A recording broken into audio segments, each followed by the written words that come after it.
What's going on, guys? Just the Draft Nerd, and week one is in the books, and there's a lot of teams that surprised, and then there's a lot of teams that disappointed. So today I'm bringing you guys my week two power rankings. So without further ado, let's get into it. Alright, coming in at number 32, it's got to be the Panthers. I mean, they just look embarrassing, and that's coming from a Giants fan, which the Giants aren't far behind the Panthers. But, I mean, the Panthers spent all this money to try to revamp this offense. They brought in a offensive-minded head coach, a quote-unquote QB whisperer. They brought in Deontay Johnson, who's a proven receiver. They also drafted a receiver in the first round, and Xavier Legette. They signed two guards to massive deals in Robert Hunt and Damian Lewis. They drafted a running back in Jonathan Brooks. Granted, he didn't play because he's still recovering from an ACL, but they really just revamped this entire offense, and it looked just as bad, if not even worse, than last year's. Not to mention that defense took a hit because of that. They lost arguably their best player in Brian Burns. Frankie Louvu and Jeremy Chin went to the Commanders. And not to mention Derek Brown went down with injury last week as well. So that defense is looking very, very thin. The only solid piece they got is J.C. Horn. And he's got an extensive injury history as well. So it's not looking great for the Panthers. And that's all I really got to say. Moving on to 31, I just mentioned them, the New York Giants. Almost look just as bad as the Panthers. I mean, they let Sam Darnold absolutely tear that secondary to shreds. I believe he started the game like 12 for 12. Like, we could not stop the pass. And supposedly the best, area of our team is our defensive line, and they couldn't rush the passer. Brian Burns had, I believe, one pressure in the game. Kayvon Thibodeau had one pressure. Dexter Lawrence had a really good game with 6 pressures, but we're supposed to be, getting after the passer so that way we're not putting so much stress on that secondary. And the pass rush just couldn't get home except for Dexter Lawrence.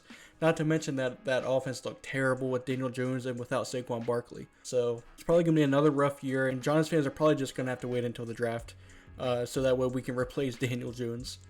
Coming in at number 30, I got the Washington Commanders. Now, they showed some signs of life. I mean, Jaden Daniels definitely did some damage with his legs. He definitely missed reads and was late on some throws passing-wise, which that's going to happen with every rookie quarterback. It's nothing to be concerned about, but, Terry McLaurin had a very quiet game. He, didn't really get much targets at all. And besides that receiving core is very, very thin. So it's going to be important for Jaden Daniels to get Terry McLaurin involved if they want to win games. That secondary for the Commanders with, Emmanuel Forbes, who's looking more and more like a bust every day he plays. Benjamin St-Juste is solid, but if he's your cornerback one, you're probably in some trouble. Mike Sanders still is a rookie trying to play slot cornerback, which is one of the hardest positions to transition from college to the NFL. So that secondary is very thin. They don't really have great pass rushers on the edge. So same thing, just a lack of talent. And hopefully Jaden Daniels can develop throughout the season, because that's all the Commanders should be worried about, is developing their star quarterback in Jaden Daniels. Coming in at 29, we got the Las Vegas Raiders. Now, they dropped 4 spots, and I wasn't particularly high on the Raiders. I knew that Gardner Minshew's got a cap to what he can do to an offense, but I mean, they didn't look very polished. Gardner Minshew's going into a new system, which, doesn't seem like it's a great fit for his play style.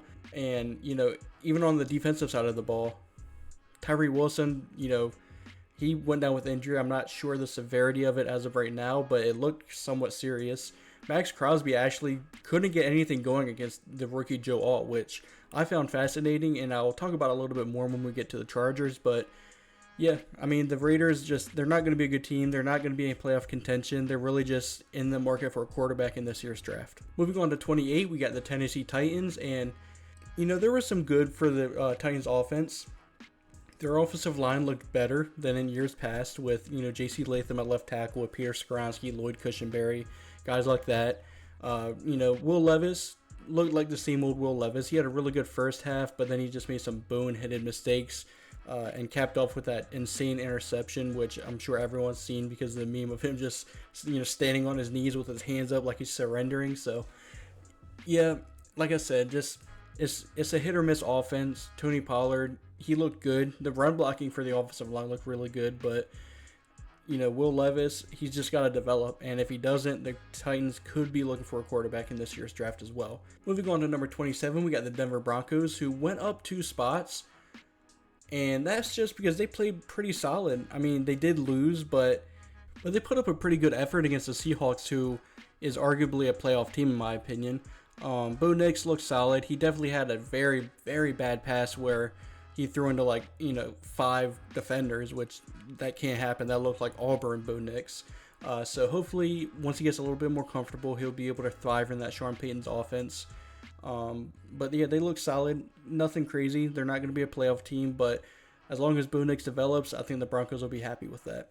Moving on to 26, we got our biggest faller of the week, and that's the Atlanta Falcons, dropping 13 spots to 26. And the reason for that mainly is Kirk Cousins did not look healthy. It looked like he didn't want to put much pressure on that leg. It looked like he wasn't stepping into throws. And what makes Kirk Cousins really good is that play action and working off of play action. And he didn't do that at all this game. Is that because of his Achilles still bothering him? Does he not fully trust it? I mean, he just looked like an absolute statue in the pocket. And that Atlanta Falcons offensive line did not hold up for him. He made throws that he, shouldn't be making. As experienced of a quarterback as he is, he shouldn't be making those throws. But that defense looked solid. That defense held up against the Steelers, but Kirk Cousins got to be better. He's got to. And maybe it's just because he's not fully healed from that Achilles injury. But if this is the Kirk Cousins we're going to see, I wouldn't be surprised if the Michael Penix era starts a lot sooner than maybe the Falcons anticipated. Moving on to 25, we got the Steelers, who did beat the Falcons, but they did drop a spot. And that's just because, sometimes that's how it works. Some teams performed way better. And although the Steelers did beat a supposedly good team in the Falcons, they didn't really do much on offense. Justin Fields, I've seen a few people praising Justin Fields' performance, and although it wasn't terrible, he still, couldn't read the full field on offense. It was a lot of half-field reads, quick passes, like Arthur Smith really was trying to protect Justin Fields, which is obviously what you should do. But he's not going to be able to win much games moving forward if he's going to be the starter or if Russell Wilson's the starter. I just don't think this team's very talented, and the two quarterbacks that they have aren't going to be able to win you many games, in my opinion. But you got Mike Tomlin as the coach, so he's going to win you a few games just based on that. Moving on to number 24, we got the Cleveland Browns dropping 9 spots here at 24, and mainly it's their quarterback. Deshaun Watson is not very good at all. He's like 4 years removed from, that Pro Bowl quarterback, and I just don't ever think that Pro Bowl quarterback's coming back. If Joe Flacco's able to lead this team to the playoffs and win games, there's no excuse why Deshaun Watson couldn't, because the team around Deshaun Watson is very good. They got an elite pass rush with Myles Garrett. They got a good receiving core with Amari Cooper, now Jerry Jeudy, Elijah Moore. They got a really good offensive line as well. Secondary is amazing with the 3 cornerbacks they got.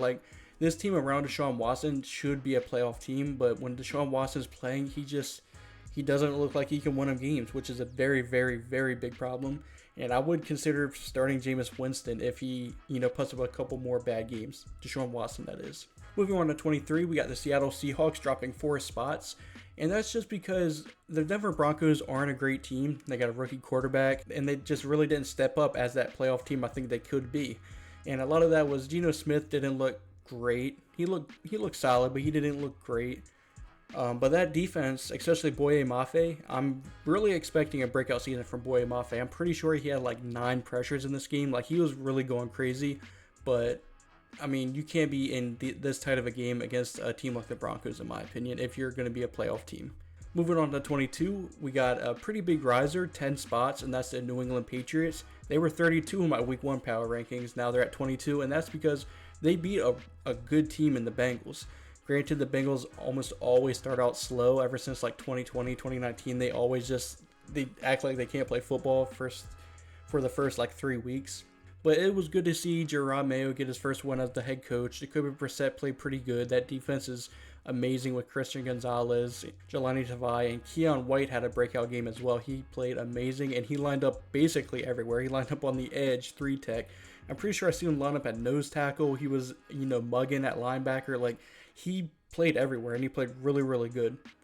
Overall, that team's really good. I didn't think their offensive line and their offense in general was going to be able to, put up many points to win them games. But if that defense is that good, they could win more games than I expected. Moving on to 21, we got the Vikings moving up 2 spots as they beat the Giants pretty badly. And, Sam Darnold looked like a starter in this league. He's a bit of a journeyman quarterback and, hasn't been great, but last week he played really good. Granted, it's the Giants defense, but that offensive line really held up good against the Giants pass rush. He was able to, hit his targets on time. This was without Justin Jefferson having an amazing game. I believe he had like 50-ish yards and a touchdown. And that's not the greatest game for Justin Jefferson's standards. But that defense was also suffocating. Granted, it was against the Giants, whose offense is terrible. And I just don't want to move him up too much yet, just because I want to see him play a bit better competition than the Giants, who are a pathetic team, just to put it bluntly. Moving on to 20, we got the Green Bay Packers dropping 10 spots. Now let me explain, Packers fans, let me explain. I am taking into account that Jordan Love is going to be missing a couple weeks. At least 3 weeks is what I'm hearing. And I'm taking that into account. Malik Willis is presumably going to be your starter, and that's no bueno. Not good. Malik Willis is not a good quarterback, and that's why I have you dropping 10 spots. You guys played pretty good against the Eagles. You guys, matched their skill level, and I'm not saying you guys won't make the playoffs because you're here at 20. I'm just saying with Malik Willis as your quarterback, you're a bit capped out on what you're, potentially going to be these next, 4 or 5 weeks. Moving on to number 19, we got the Cincinnati Bengals, and they dropped 7 spots after that ridiculous loss to the Patriots. I mean, Joe Burrow, like I said, Bengals always start slow ever since Joe Burrow's been their quarterback. He's, battling that wrist injury. You can see him kind of flexing his wrist throughout the game. Jamar Chase and him really were on the same wavelength. I believe Jamar Chase was on a limited snap count as well. T. Higgins is hurt. Like, it's understandable, but it looked like they really missed Joe Mixon and, being able to have a reliable run game. That's my biggest takeaway from that game, is that they're going to need Zach Moss to really step up and, give them a solidified run game. And until that happens, I'm not going to be very high on the Bengals. Moving on to 18, we got the Jacksonville Jaguars dropping down 2 spots. And really, they should have won the game against the Dolphins. They kind of choked this one away. And, that's not typically something we see with the Jaguars as of late. But they choked this game. They let Tyreek Hill go off, and that's what's going to happen when you play the Dolphins. But Trevor Lawrence, he played solid enough. He had a touchdown. I believe he had like 180-ish yards. But the biggest takeaway I had was that Tank Bigsby and Travis Etienne, Trevor Etienne's still in college. But they split carries. They both had 12 rushing attempts, and Tank Bigsby looked like the better back. Tank Bigsby had 73 yards on the 12 carries, which is a 6.1 average, while Travis Etienne had 12 carries for 44 yards, which is a 3.7 average. Now, he did have the touchdown, though, so maybe it's more of a split backfield in Jacksonville now, which is a little hard to believe. But the other thing I want to say is that the Jacksonville Jaguars defensive line has to help Josh Hines Allen. He can't be the only one getting pressures. He spent a first overall pick on Trayvon Walker. He has to start producing at a number 1 overall pick level. And it's just simple as that. You got to get Josh Hines Allen some help there. Moving on to 17, we got the Arizona Cardinals moving up 4 spots. And, they played really well against the Bills. Probably could have won that game. Kyler Murray looks solid. And the only questions I have is you got to get Marvin Harrison more involved. That receiving core is pretty thin without him. Michael Wilson, Greg Dortch, it's kind of hard to believe that they were in that game with only getting Marvin Harrison, I believe, 3 targets, and it was like 1 catch for 4 yards was a stat line. Got to get him more involved in week 2. And the comments Kyler Murray made was a bit questionable as well, saying it's not his job to get him targets. I mean, it kind of is. You're the quarterback, but regardless, they showed some fight. They showed that they could, play to the level of playoff teams, and I think the Cardinals could be a sneaky playoff team. Moving on to 16, we got the Chicago Bears, and believe it or not, I do have them moving up 1 spot, although Caleb Williams played about as bad as he can play in his rookie debut, and they still were able to win the game, and that's off the back of an amazing defense. Jalen Johnson's a really, really good corner. They got a good pass rush with Montez Sweat. That defense is legit. And it's really cool to see that that Caleb Williams is able to play subpar and still have his team win, because in college with USC, he had to play like a superhero just for them to stay in games. And it's going to be a lesson learned that he doesn't have to play like Superman to win games. He's just got to run that offense at an efficient level, and that defense can hold up as well. So I think that this will be one of the worst games Caleb Williams ever plays, and they still were able to get the win. So I think that's a good sign for the Chicago Bears. Moving on to 15, I got the Los Angeles Chargers, and like I was saying earlier, Joe Alt played very well at right tackle. He's never played right tackle before in his life, and he was able to go against Max Crosby and Christian Wilkins at times, and he didn't allow a single pressure when going up against those two guys. He did allow one pressure, but I do know, I'm not sure who it was against, but it wasn't Max Crosby and it wasn't Christian Wilkins. He played very well against them, and pass protection, not so much in the run game. He didn't play that great in that area, but overall that Jim Harbaugh led team is going to be very, very good in the coming future once they get a little bit more talent. J.K. Dobbins came off the Achilles injury and looked very, very good. It's just going to be a question on if he can stay healthy at this point. And then that defense also looked really solid. Joey Bosa had a pretty good game. A lot of people are writing Joey Bosa and Khalil Mack off as they're getting up there in age, but they both played really good as well. So it's just going to be a really good team that maybe might not make big splash plays or blow out teams, but they're going to be in every single game this season, and they're going to get those hard fought wins, in my opinion. Moving on to 14, we got my biggest riser, and that is the New Orleans Saints that blew out Carolina Panthers. And granted, it is the Carolina Panthers, and that's why I don't really want to overreact too much. I mean, I did raise them 12 spots, but I was kind of a little bit lower than consensus on the Saints to begin with. So I think 14 is a good spot. Derek Carr looked really good. I want to see him, do this against better teams. But overall, Rashid Shaheed looked really good. That receiving core in general looked good. The running game looked good. Defense looked good. Everything looked good against the Panthers. I just want to see it against better competition. Moving on to 13, we got the Tampa Bay Buccaneers. And Baker Mayfield looks like he's really, really comfortable in this offense now. I mean, he got Mike Evans, 2 touchdowns. Chris Godwin looked very, very good. And overall, Baker Mayfield looked like a really, really good quarterback. And as long as Baker Mayfield can be a really good quarterback for him, they're going to win games because, that team around him is amazing. Granted, they did play the Commanders. Again, not the best competition, especially not the best defense. So I want to see it against a better defense, but, I don't really have any problems with them as of right now. They look really good.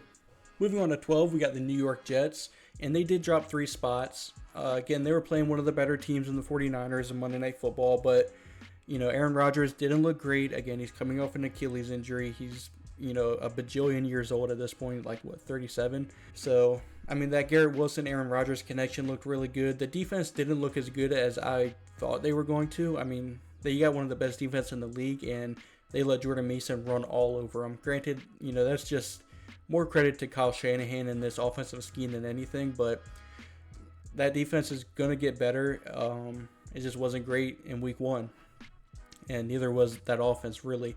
But once Mike Williams gets more involved coming off that ACL injury, and that defense kind of gets a little bit more cohesive after losing guys like, Bryce Huff in the offseason, I think this team could be really good, and I'm still reasonably high on the Jets. Moving on to 11, we got the Indianapolis Colts rising up 9 spots, even though they lost. And that's just because they were right there with the Houston Texans, who I think is a very, very good team. Anthony Richardson, he's almost like a hit or miss quarterback where he'll make 2 or 3 amazing plays, but then if you take those 3 amazing plays away, he looks like a average to below average quarterback. He just needs to work on his accuracy and being able to hit throws that aren't just 80-yard bombs. And if he's able to just hit those, short 5-10 yard passes here and there and become a more reliable quarterback in that situation, I think this team could be very, very good. The only other concerns I have is their secondary. Kenny Moore is really, really good, but besides that, who do they really have? That scares me a little bit, but I think Anthony Richardson is going to win them a lot of games this year. Moving on to number 10, I got the Buffalo Bills moving up 1 spot, and I was pretty skeptical on the Bills on whether or not Josh Allen is going to be able to carry them to wins with this, depleted team. Really, it's lacking a lot of talent from what the Bills are used to. But even with that shaky receiving core, Josh Allen, he made it work. He got Keon Coleman involved. Khalil Shakir looked really, really good. Curtis Samuel's just, rock solid. The only thing that was weird is that Dalton Kincaid didn't get involved at all, which I thought was really weird. I thought he was going to be Josh Allen's number 1 target this season, and he still might. It just might have been a weird week 1 game. But Josh Allen carried them to a victory over the Cardinals, and the defense held up good enough. Again, They're depleted with talent, especially with the injury to, why am I forgetting his name? Matt Milano. So it was a really good win. Josh Allen carried them. It's just a question on how many games can Josh Allen carry them to a win. Coming in at number 9, we got the Los Angeles Rams moving up 5 spots, even though they did lose to the Detroit Lions Sunday Night Football. And this is just because, at the end of that game, that offense was completely battered up. Puka Nacua left the game in probably the first quarter. It was really early.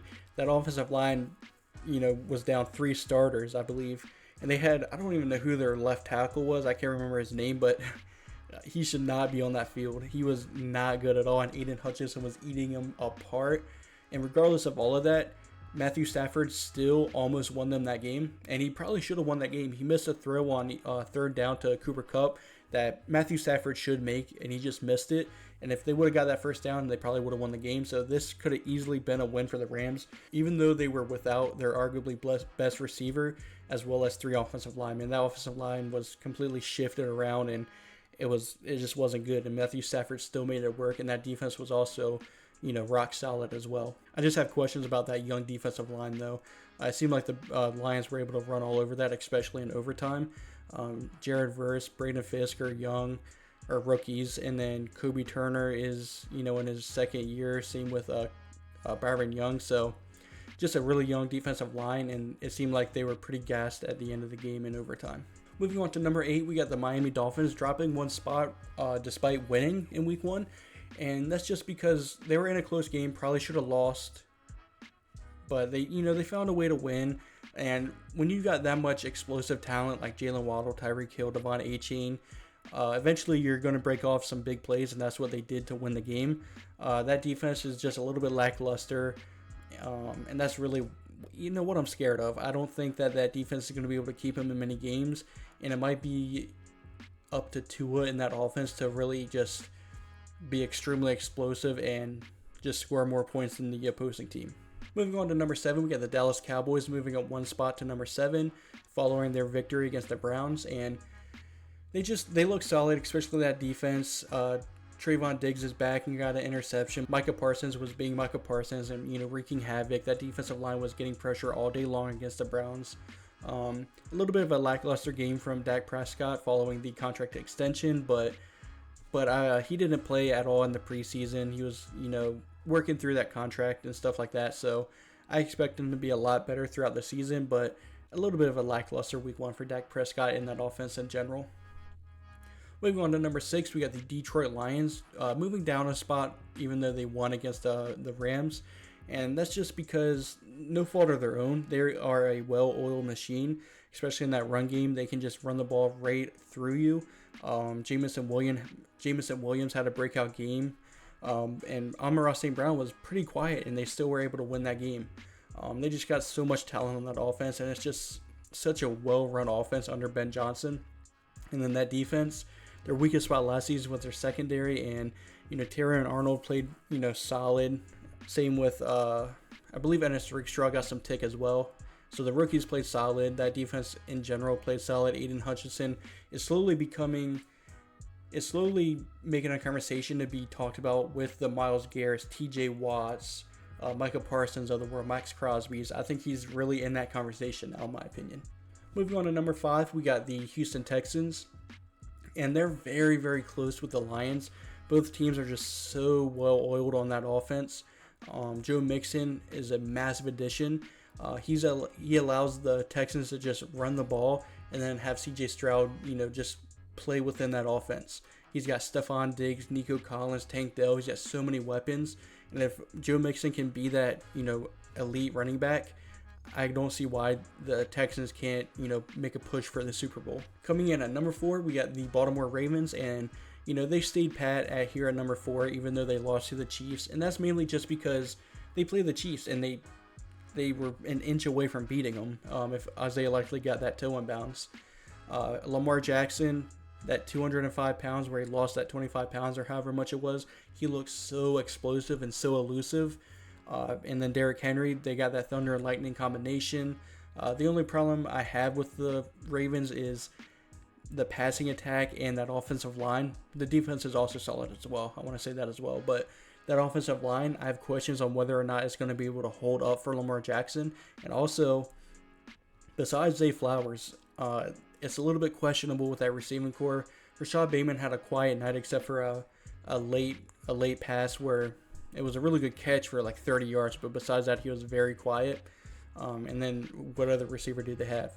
Mark Andrews looked like a blocking tight end out there, which is a little bit strange. Isaiah likely had a breakout game, so it's really just going to come down to that offensive line and if they're going to be able to hold up for Lamar Jackson. Coming in at number 3, we got the San Francisco 49ers dropping a spot, and it's no fault of their own. They beat the Jets, they beat a potential playoff team, but they're without CMC for the foreseeable future. It seems like it's going to be a nagging injury that might keep him out for week 2 and even maybe week 3, so are they going to be the same team without him? They look like it against the Jets, but moving forward, I still have my questions. Brandon Ayuk didn't have the greatest game either. He looked a little bit rusty after holding out all training camp and stuff like that. But that defense played really well. Nick Bosa's still that guy. Fred Warner's still the best linebacker in the league. And that secondary was also solid as well. So it's really just coming down to they're going to be missing CMC for a couple weeks, it looks like, and that's why they dropped a spot. Moving on to number 2, we got the Eagles rising up one spot, and they look really good. Saquon Barkley had 3 touchdowns in his Eagles debut. That offense looked really good. Jalen Hurts had a few questionable throws. I believe he had 4 turnover-worthy plays. He could have easily had 4 interceptions. He did end up with 2 of them, though. But besides that, the offense looked good. Cam Jurgens and Jalen Hurts are going to have to work on their chemistry and getting that snap down. But that defense looked really good as well. The biggest problem with them last year was that secondary was, razor thin. Now they got Darius Slay. They brought in my best cornerback in last year's draft in Quinion Mitchell. And they also brought in my second best cornerback in Cooper DeJean, who didn't play as much. Zach Bond looked like an elite linebacker. Is he going to be able to keep that up? I have my doubts. Yeah, they just look like a really, really good team. And I wouldn't be surprised if they, make a push for the Super Bowl again. And then coming in at number 1, nothing's changed. It's still the Kansas City Chiefs. They went out and they beat a top-tier opponent in the Baltimore Ravens. And, Patrick Mahomes was without Hollywood Brown, who probably most likely going to be a big piece of that offense. But it's just really good to see Patrick Mahomes have a deep threat again, and Xavier Worthy, who had 2 touchdowns. Not to mention that Travis Kelce only had like 30 yards as well. So we didn't have the biggest of games, and they still were able to beat an elite opponent in the Baltimore Ravens. And then that Steve Spagnuolo defense is elite. They're really giving the Ravens trouble, especially that Ravens offensive line. Trent McDuffie is an elite cornerback at this point, and the cornerbacks below him actually played really good as well. And I had my questions about if L'Jarius Sneed was going to be, missed, and he is missed, but I think that secondary is going to step up without L'Jarius Sneed. I think they're going to be fine there. That defense, as long as Steve Spagnuolo is running that defense, they're going to be pretty good. And then as long as Patrick Mahomes is, their quarterback, they're going to be elite. So we'll see how long the Chiefs keep this number 1 spot. It could be all season, but I guess you're just going to have to watch throughout the year to find out. And that's going to do it. Let me know what you guys think. Let me know which teams I have too high, which teams I have too low, which teams I was a little bit harsh on down in the comments. And if you liked the video, consider subscribing and hitting that like button. And as always, I'm the Draft Nerd, and thanks for watching.